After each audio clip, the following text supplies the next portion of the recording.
I'm Jamie Holt. I'm one of the pastors here at Christ Church Lutheran in Phoenix. I'm the pastor that's primarily responsible for youth ministry.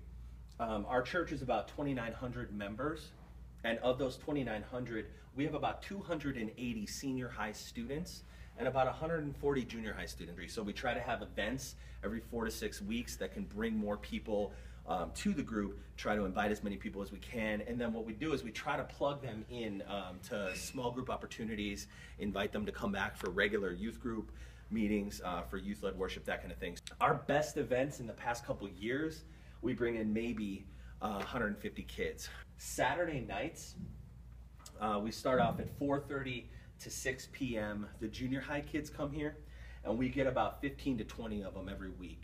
6 o'clock to 7 o'clock, these kids stay for a time of youth-led worship, and everybody else comes at 6 for youth-led worship. And average, probably 50.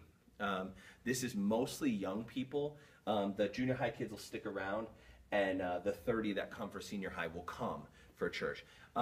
This is average. Our high number for the year is probably 80. Our low number for the year is 25, 30, something like that. But about 50 every week. 7 to 7:30, there's free dinner, and that's open to everybody who's around. And it's a good time during the week for kids to get together and eat together, and for families to eat with other families and kind of check in. So that's a great time. And then 7:30 to 9:30, senior high sticks around, and we do group games, sometimes board games. Sometimes we'll go up to Starbucks and get some drinks. Our Saturday night youth group thing, it all revolves around the church service. It's second and fourth Tuesdays of the month. We have something called Dudes Group, and that's a young men's ministry, so it's like 15 and up. We get about 15 to 20 guys for that, which almost rivals our actual youth group. It seems like there's a real itch for young men's ministry. So hopefully we can have a girls' version of this very, very soon. So Wednesdays, twice a month, we have our non-CLS, our non-parochial school confirmation class. The kids confirm in 6th grade, then in 7th and 8th grade, as well as 6th grade, they get their confirmation instruction during their theology class.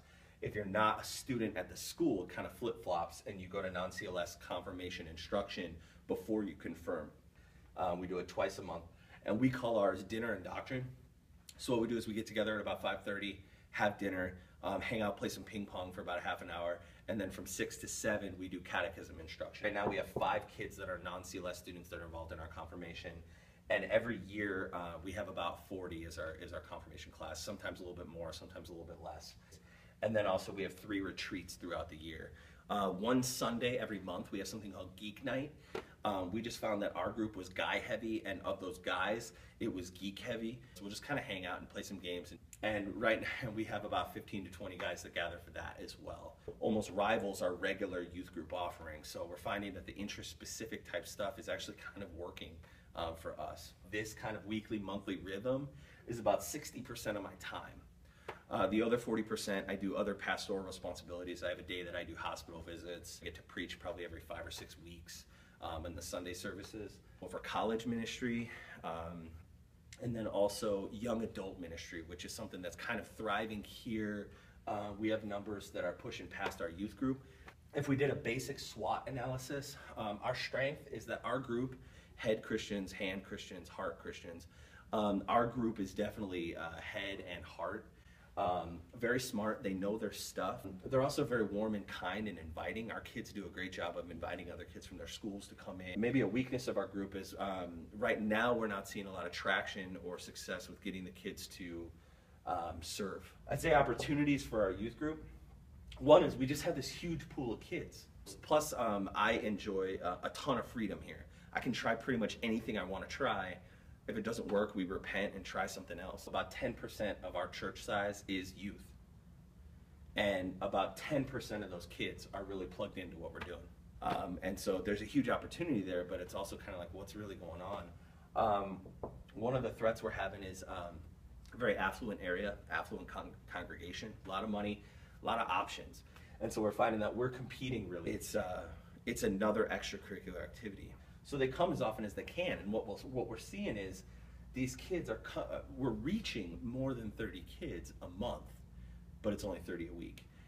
And also we've got little help, pretty much just me, and my wife Erin helps as much as she can, and one other guy, Josh, Hey, I'm Josh Ehlers. I work here at Christ Lutheran. During the school days, I work in the resource program, helping kids one-on-one. Do the after-school tutoring program as well as a homework club. I also work with the youth here. I probably spend about 10 hours a week. Right now I volunteer for it. Yeah. One of the reasons why he helps is we like to hang out, and it's a chance for us to hang out while we're hanging out with the kids. And so that's what we've got for help, which is kind of a threat for us.